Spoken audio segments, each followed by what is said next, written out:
안녕하세요, 한상기입니다. 오늘 소개해드릴 차는 더 뉴 아우디 A7입니다. A7은 아우디의 사도 쿠페고 2010년에 데뷔를 했습니다. 아우디 라인업에서는 A6, A8 그 사이에 위치하고요. 직접적인 경쟁 모델로는 벤츠 CLS가 있습니다. 이 세대는 기존과 동일한 패키징 또는 성격이 유지가 되지만 안팎의 디자인은 물론 편의 및 안전장비까지 개선을 하면서 상품성이 더욱 좋아졌습니다. 국내에는 55 TFSI 쿼트로 단일 트림으로 출시가 되고요. 외장 디자인은 전형적인 아우디의 얼굴이죠. 아우디 특유의 날카로우면서도 스포티한 디자인이 이 얼굴에 잘 나타나 있습니다. 전면의 기본적인 틀은 기존 디자인을 바탕으로 하고 있지만 세부적으로 보면 좀 많이 다르죠. 그릴 쪽으로 쭉 이어지는 보닛의 그 4개의 선은 굉장히 힘이 느껴지는 그런 디자인입니다. 디자인에서 빼놓을 수가 없는 게 이 헤드램프와 방향지시등인데, 순차적으로 점등되는 방향지시등은 요즘 많이 쓰이고 있지만 이 A7의 이 방향지시등은 굉장히 개성이 있고 그 면적 자체도 넓습니다. 헤드램프는 기능성이 좋기도 하지만 확실히 디자인적인 면에서도 메리트가 있죠. 그런데 우리나라처럼 도로가 밝으면은 이 효용성이 아주 크진 않습니다. 쿠페의 디자인이 적용이 되면서 베이스 모델인 A6와는 비율이 많이 다르죠. 특히 옆에서 봤을 때 그 차이가 두드러지는데, 차체 사이즈를 A6와 비교를 하면은 이 A7이 더 길고 넓고 낮습니다. 근소한 차이긴 하지만 휠 베이스도 약간 길고요. 그래서 이 A7의 디자인에서 이 측면이 가장 이 차의 성격을 잘 보여주는 게 아닌가 싶고요. 가장 멋있기도 합니다, 실루엣이. 그리고 차체 사이즈를 CLS와 비교를 하면은 전폭만 더 크고요. 나머지 사이즈는 A7이 다 작습니다. 휠 베이스도 조금 더 짧고요. 참고로 도어 아래쪽에서 나오는 이 어프로치 조명도 다른 차들에 비하면은 더 진해 보여요. 그리고 1열뿐만 아니라 2열에도 적용이 되어 있습니다. 비슷한 사이즈의 세단에 비해서 차가 더 커 보인다 또는 좀 다르다라는 느낌은 이 뒤에서 봤을 때 더 두드러지는 것 같습니다. 저 양쪽으로 쫙 퍼지는 트렁크 라인 때문에 그 실제 수치보다 차가 더 넓어 보이죠. 참고로 구형에 비해서 이 트렁크 높이는 30mm가 더 높아졌다고 합니다. 이 차는 뒤에도 순차적으로 점등이 되는 방향지시등이 적용이 됐습니다. 앞쪽만큼 점등되는 면적이 넓진 않고요. 요즘에 많은 유럽 브랜드들처럼 머플러는 장식이고요. 실제 머플러는 오른쪽 아래에 있습니다.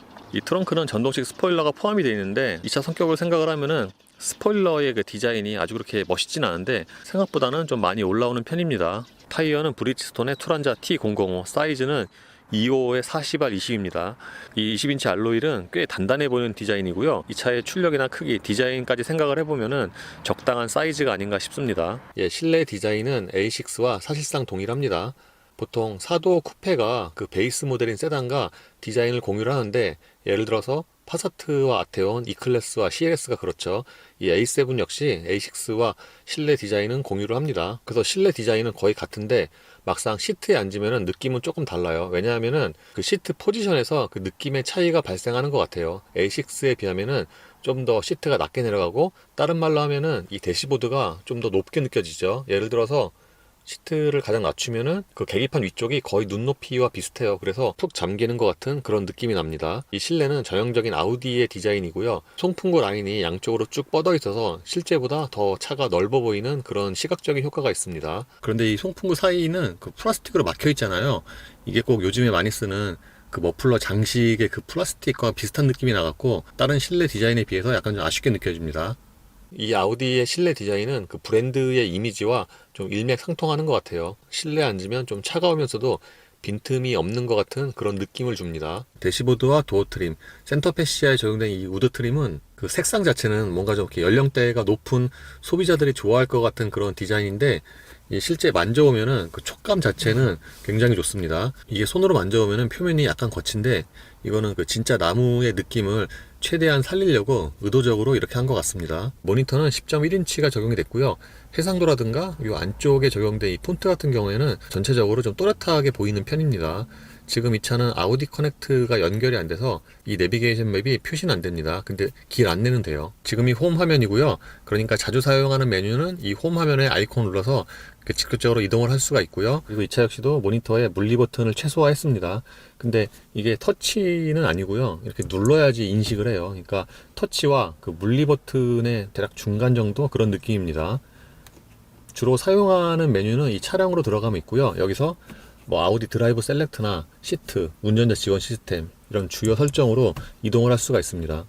스티어링 휠 버튼 지정 같은 경우에도 그러니까 한 번에 갈 수 있게 이렇게 단축으로 지정을 하는 거죠. 여기서 시트 조절은 좀 분산돼 있어요. 그러니까 앞뒤 슬라이딩이나 등받이 각도 조절, 요추 조절은 그 시트 옆에 있는 물리 버튼으로 하고요.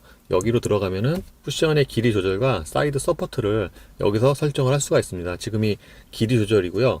여기로 누르면은 지금처럼 이렇게 양쪽 사이드를 조절할 수가 있죠. 근데 확실히 물리 버튼으로 곧바로 하는 것보다 이 모니터에서 한 번 더 들어가서 거쳐서 하는 거기 때문에 조금 더 불편하긴 합니다. 그리고 여기서 슬라이딩을 시키면은 마사지 메뉴가 나옵니다. 마사지는 웨이브와 펄스, 스트레치, 이완, 어깨 등이 있고요. 생각보다 그 마사지 그 효과가 있는 편이에요. 물론 아주 이렇게 시원한 그런 느낌은 아니지만 없는 것보다는 훨씬 낫죠. 강도도 3단계로 조절을 할 수가 있고요. 그리고 여기서 한 번 더 넘기면은 그 시트 설정이 나옵니다. 에어컨으로 들어가면 여기가 공조양치 화면인데 그 운전대 열선 그 아이콘이 여기에 있어요. 그래서 이거 역시도 그 물리 버튼보다는 한 번 더 거치니까 약간 좀 불편할 수 있습니다. 그리고 설정으로 들어가면 여기서 방향제 그리고 발밑 온도까지 별도로 설정을 할 수가 있어요. 조명 및 시야에서 실내 등으로 들어가면은 무드 조명 화면이 나옵니다. A6에서 설명을 드린 것처럼 이 A7 역시도 그 실내 조명에 꽤 큰 강점이 있어요. 이 빛 자체가 예쁘고 거기다가 적용 범위가 굉장히 넓어요. 그 무드 조명이 적용된 차 중에서 그 적용 범위가 가장 넓은 편이 아닌가 싶습니다. 색상은 컨투어와 메리타임, 솔라, 임펄스, 비전, 카리브해 등이 있고요. 이 개별 설정으로 들어가면은 표면과 라인 등을 따로 설정을 할 수가 있어요. 그러니까 이 센터 패시아나 도어 트림, 대시보드에 적용된 그 색상을 별도로 설정을 할 수 있는 거죠. 밝기도 마찬가지고. 이렇게 무드 조명이 적용 범위도 넓지만 커스터마이징 할 수 있는 그런 자유도가 굉장히 높아서 이 조명에는 꽤 높은 점수를 주고 싶습니다. 이 색상이 밝기도 하지만 그 색깔 자체가 좀 예쁘고요. 야간에 차에 타면은 시각적으로 만족감이 높죠. 심지어는 대시보드에 저 콰트로에도 조명이 들어옵니다. 지금은 어라운드 뷰 화면이고요. 기본이 2분할입니다. 이 오른쪽이 위에서 내려다보는 그 탑뷰고요. 이쪽은 그 여러 가지 앵글을 바꿔서 볼 수가 있어요. 지금 밑에 아이콘들이 여러 가지가 있잖아요. 이렇게 누르면은 그러니까 지금 보시는 것처럼 이 후방 같은 경우에도 앵글이 두 개죠. 이쪽도 마찬가지고요. 그리고 최근에는 360도로 볼 수 있는 기능도 추가가 되고 있는데 여기서 3D를 누르면은 이렇게 회전을 시켜서 그 사방을 살펴볼 수가 있죠. 이게 큰 폭은 아니지만 위아래로 조절도 됩니다. 이 360도 같은 경우에는 직접 손으로 돌려서 해도 되지만 이렇게 아이콘을 눌러서 이렇게 움직일 수도 있죠. 그리고 여기서 이걸 누르면은 설정이 나오는데 오른쪽에 표시되는 화면을 그래픽 또는 카메라 이 두 가지를 선택을 할 수가 있습니다. 그리고 후방 카메라 청소가 있죠. 이 후방 카메라 청소를 누르면은 이렇게 물이 나와서 후방 카메라를 세척을 합니다. 가끔 눈비가 올 때 후방 카메라가 잘 안 보이는 경우가 있잖아요. 그럴 때 유용한 기능이죠. 반면에 그 카메라 자체의 화질이 아주 이렇게 쨍한 편은 아니에요. 그리고 후진해서 D를 넣으면은 약 한 12km 정도까지는 후방 카메라 유지가 되고요. 그 후에 꺼집니다. 모니터 아래쪽에는 또 하나의 액정이 있죠. 이 밑에 쪽의 액정 크기는 8.6인치고요. 근데 시각적으로 보기에는 그 위의 모니터와 그 양쪽이 그렇게 크기 차이가 많이 나는 것 같진 않죠. 이 밑에 쪽은 공조양치용 액정이라고 하기에는 크기가 꽤 큰 편이어서 이 관련 정보가 굉장히 눈에 잘 들어옵니다. 물론 여기에 공조양치만 표시가 되는 건 아니고요. 이 액정 상단에는 ISG 온오프와 리어 스포일러 그리고 이 버튼은 HUD 화면으로 곧바로 이동을 하는 거죠. 이거는 모니터를 끄는 거고요. 이게 물리 버튼만큼은 아니지만 그 양쪽에 총 4개가 비어 있잖아요. 그러니까 좀 아쉬운 느낌은 있습니다. 리어 스포일러는 여기 아이콘을 눌러서 수동으로 접고 펼 수도 있습니다. 펼 때는 이렇게 한 번만 누르면 되고요. 다시 접고 싶을 때는 이렇게 좀 길게 눌러야 되죠. 처음에 말씀드린 것처럼 물리 버튼은 최소화가 되어 있죠. 이 앞에 보면은 버튼이 딱 2개만 있어요. 이걸 누르면은 이 전방 카메라 화면이 뜨고요. 기어 레버는 다른 차들에 비하면 좀 짧죠. 다른 말로 하면은 이 센터 패시아 자체가 높이가 좀 이렇게 올라온 편이어서 기어 레버를 이렇게 짧게 해도 운전대를 잡은 손과 그렇게 멀지가 않죠. R&D는 위아래로 한 번씩만 움직이면 되고요. P는 여기에 있죠. 그리고 다른 전자식 기어 레버처럼 그 D 상태에서 차문을 열면은 자동으로 P로 체결이 됩니다. 컵홀더는 기어 레버 옆에 있어서 그 위치 자체는 굉장히 좋고요. 여기에 있는 그 홈은 딱 키를 꼽아 놓는 그런 용도 같죠. 근데 이 차가 그 센터 패시아 디자인 때문에 만약에 컵홀더 2개를 다 사용한다고 했을 경우에 핸드폰을 이렇게 마땅히 놓을 곳이 없더라고요. 센터 콘솔 박스의 커버는 꽤 넓고요. 이거는 슬라이딩도 됩니다. 그리고 높이도 2단계로 조절할 수가 있죠. 이 커브만 보면은 센터 콘솔 박스의 용량이 꽤 클 것 같은데 그렇진 않습니다. 오히려 그 비슷한 크기의 다른 차들과 비교하면은 그 용량 자체는 좀 좁은 편이죠. 무선 충전 패드는 이 안쪽에 있고요. 여기에는 USB 단자가 2개가 있습니다. 운전대는 차 크기에 딱 맞는 그런 사이즈 같고요. 이 림을 잡았을 때의 그런 감각이 꽤 좋아요. 기본적으로 여기에 적용된 가죽 자체가 쫀득한 느낌이고 손에 땀이 차도 그렇게 미끄러울 것 같진 않아요. 그리고 이 림의 굵기도 적당한 편입니다. 운전대는 조절모드 전동식이고요. 패들 시프트도 마련이 되어 있습니다. 그리고 양쪽 스포크에 있는 버튼의 디자인이나 그 인터페이스는 다른 아우디 또는 폭스바겐과 동일합니다. 모니터보다 이 계기판의 해상도 또는 그 또렷함이 더 좋은 것 같아요.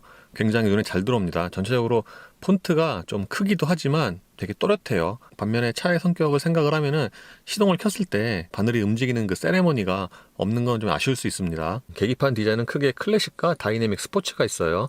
지금이 클래식이고요. 이게 다이내믹, 이게 스포츠.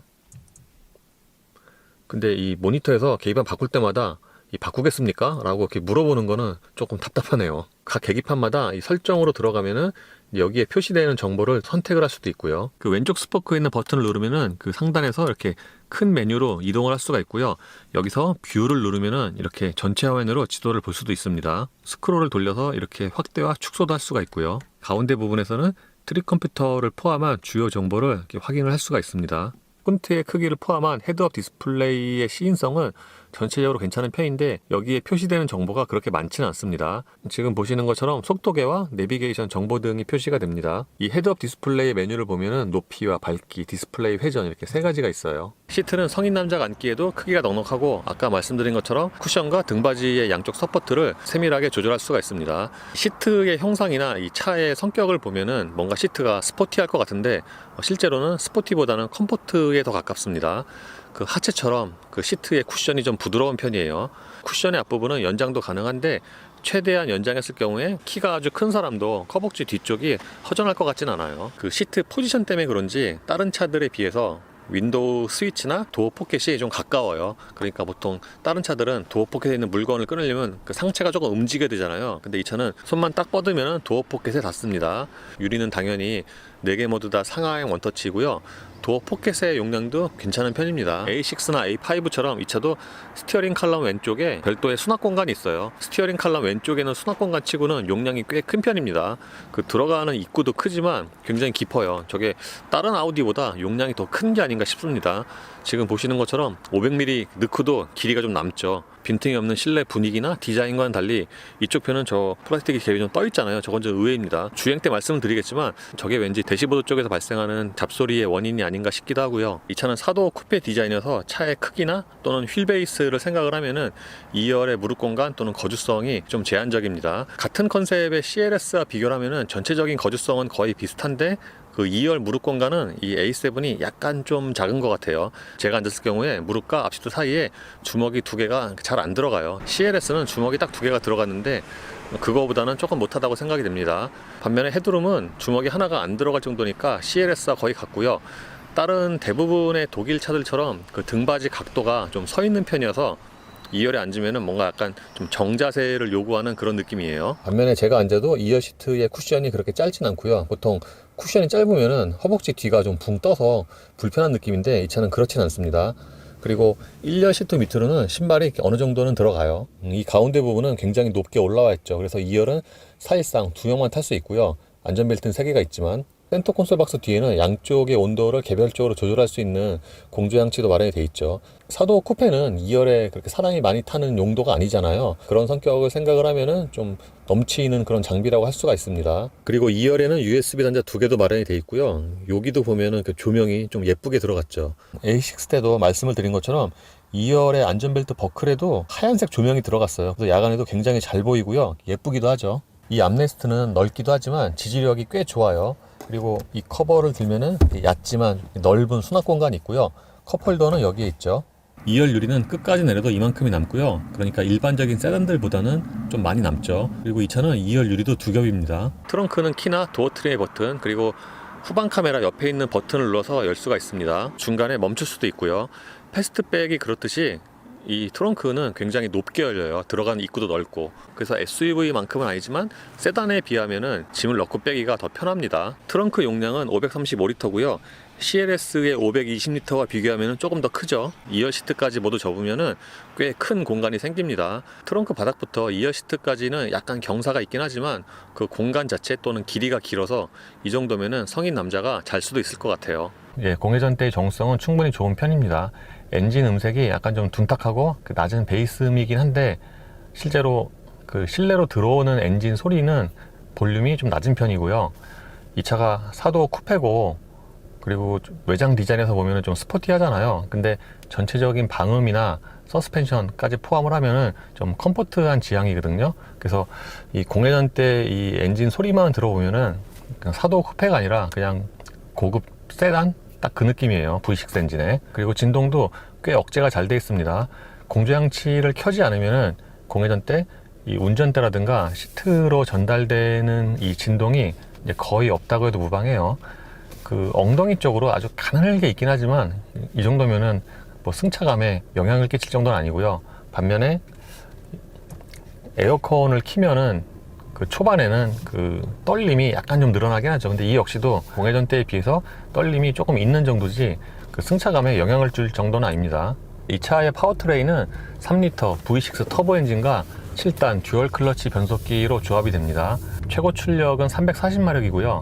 그러니까 예전으로 치면은 8기통 4.1L 자연흡기와 거의 비슷한 힘이죠. 신형 A7의 경우 모든 엔진이 48V 시스템이 기본인데 그래서 그 급가속할 때는 그 전기 모터가 그 돌아가는 소리, 그 소리가 조금 더 들리긴 해요. A6 때도 그랬지만. 근데 그거만큼 소리가 크진 않고요. 그리고 지금처럼 이렇게 천천히 주행을 할 때 가속 페달을 많이 안 밟을 때 이때는 그 전기 모터 소리가 또 그렇게 크진 않아요. 요즘에 대부분의 터보 엔진이 그렇듯이 그 반응이 꽤 자연스러운데 특히 이 차 같은 경우에는 그 저속에서 최대 토크가 꽤 일찍 나옵니다. 그래서 가속 페달을 많이 안 밟아도 좀 쉽게 가속이 되고요.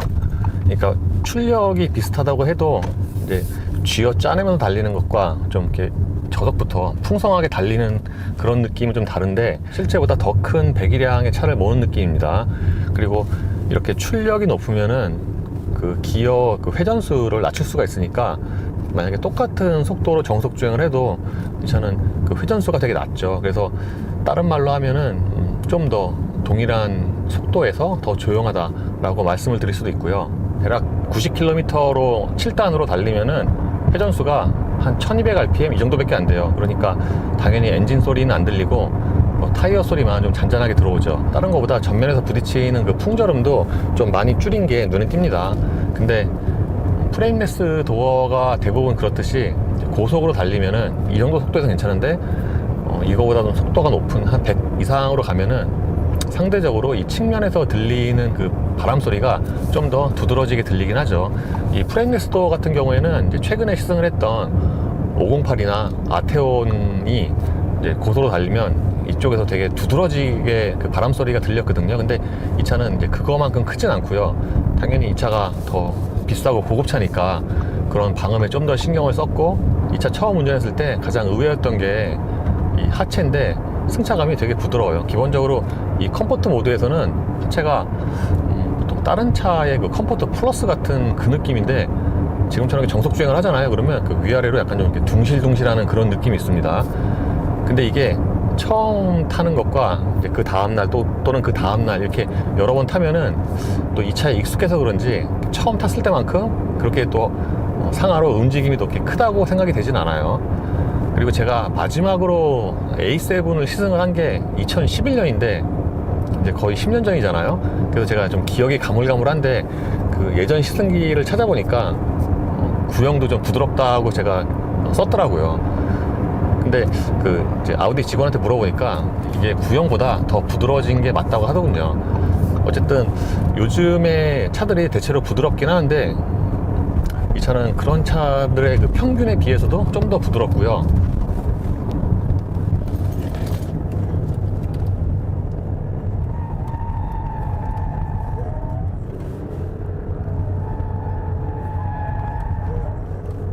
그리고 그 부드러운 하체에 비해서 코너에서의 그 움직임, 특히 그 앞쪽이 움직일 때는 그 모션이 좀 더 스포티합니다. 이제 방금 같은 경우에는 이게 차 자체의 그 성격 때문에 그런지 속도는 빨리 나오는데 그 돌아 나갈 때 그 운전자가 느끼는 그런 감각이 그렇게 스포티하고 그러진 않아요. 그리고 일정 수준이 넘어가면은 전자 장비가 제어를 하는데 그때는 좀 더 강하게 제어를 하네요. 그러니까 개입의 시점이 조금 늦는 것 같긴 하지만 일단 개입을 하면은 좀 이렇게 강하게 들어옵니다. 이 차의 가속력은 예상한 만큼 좋습니다. 이 차 공차 중량이 거의 2톤에 가까운데 그럼에도 그 출력이 높으니까 그 가속력이 꽤 좋아요. 제 동영상 기준으로 보면은 정지에서 200km까지의 그 가속 시간이 대략 한 20초 정도가 되거든요.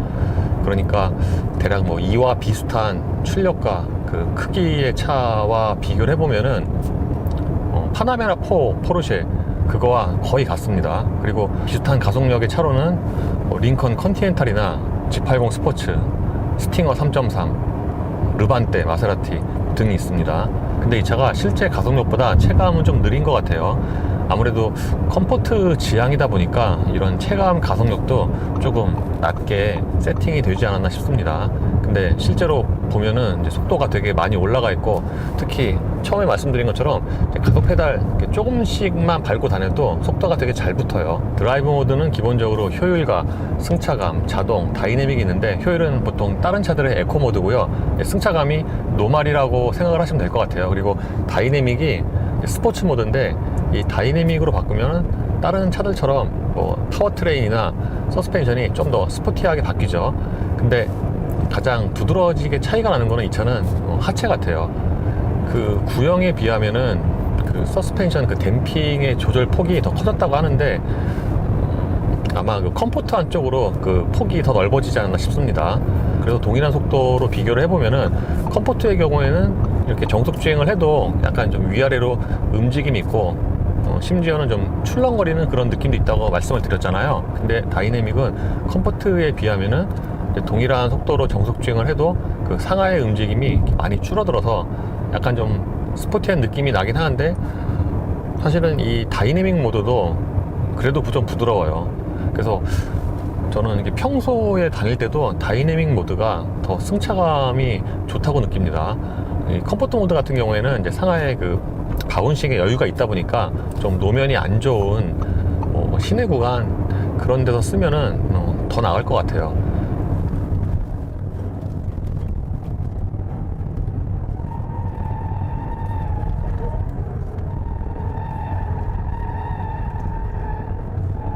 회전할 때도 컴포트와 다이내믹의 그 모션의 차이가 꽤 큽니다. 조금 전에 보신 것처럼 거의 비슷한 속도로 달려도 그 전자장비 개입이 더 늦고요. 기본적으로 좀 차의 모션이 더 안정적이죠.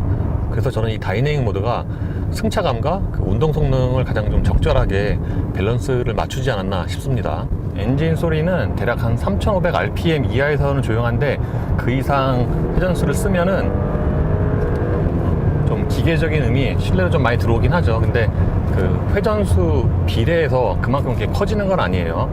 고속 안정성의 경우에는 충분히 안정적인데, 이것도 역시 컴포트보다는 이 드라이브 모드를 다이내믹으로 바꾸면은 좀 더 안정적으로 변합니다.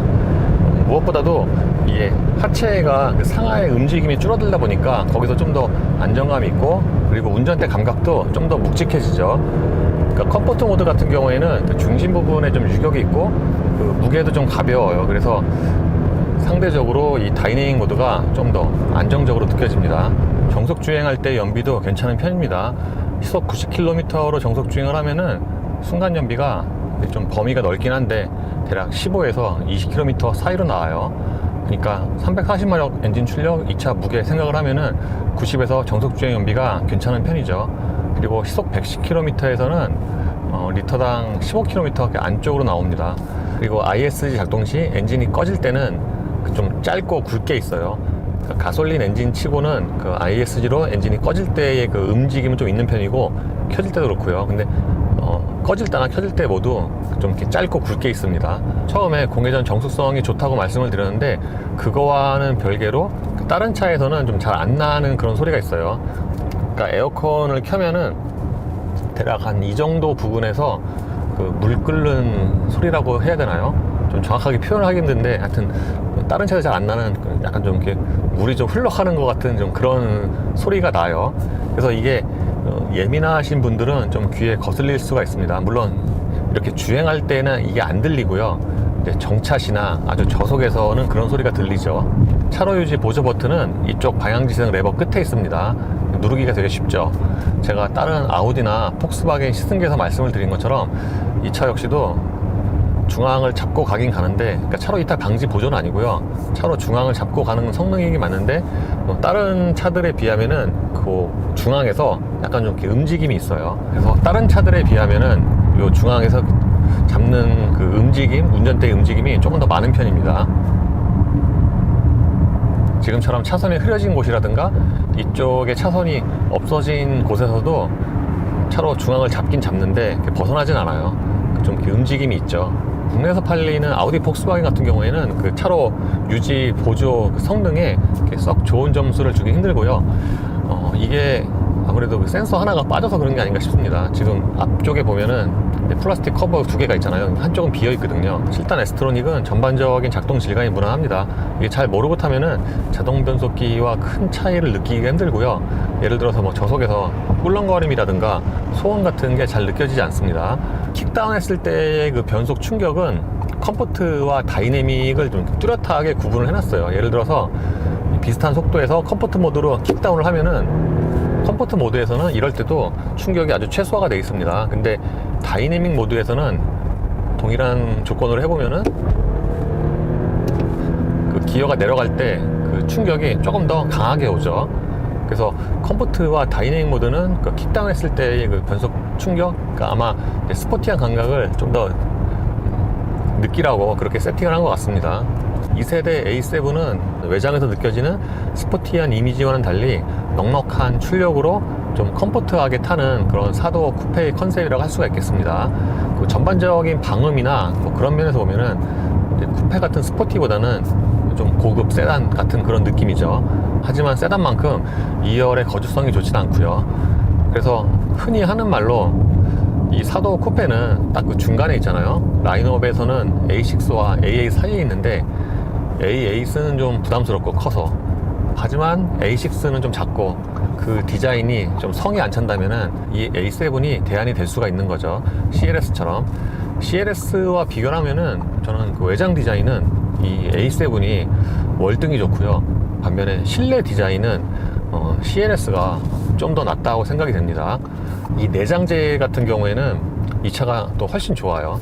이 차는 실내 내장재를 보면은 CLS처럼 이렇게 유독 이렇게 떨어지는 또 그런 부분은 없거든요. 그래서 디자인은 CLS가 낫지만 그 또 소재는, 내장재는 A7이 더 낫다고 생각이 됩니다. 좀 이렇게 두드러지는 단점이 몇 개 있어요. 예를 들어서 잡소리가 있죠. 잡소리가 이쪽에서 이제 좀 주로 발생을 하는데, 물론 항상 나는 건 아니고요. 간헐적으로 발생을 하죠. 근데 간헐적이라고 하기에는 좀 되게 자주 발생을 하고요. 또 지금은 안 나네요. 아까 오정이나 뭐 어제 같은 경우만 해도 이제 잡소리가 좀 많이 나는데 또 지금은 안 나요. 어쨌든 이 잡소리가 자주 발생을 하니까 신경이 좀 쓰일 수가 있고요. 조금 전에 말씀드렸던 이제 에어컨 키면은 그 물소리 같은 거 있잖아요. 그게 대략 지금처럼 한 50km, 60km 이때도 또 좀 귀에 들리니까 이것도 좀 신경이 쓰일 수가 있겠죠. 그리고 이 차는 구형에 비해서 여러 가지로 상품성도 좋아지고 국내 소비자들이 선호하는 편의 장비도 거의 대부분 갖추고 있는데 가격이 좀 높은 느낌이 있죠. 1억에서 몇백만 원 빠지는 정도니까 헤드램프가 좀 비싼 게 들어갔지만 또 에어 서스펜션이 빠진 걸 생각을 하면은 가격이 좀 높은 느낌이 있습니다. 예, 이로써 더 뉴 아우디 A7의 시승을 마치겠습니다. 감사합니다.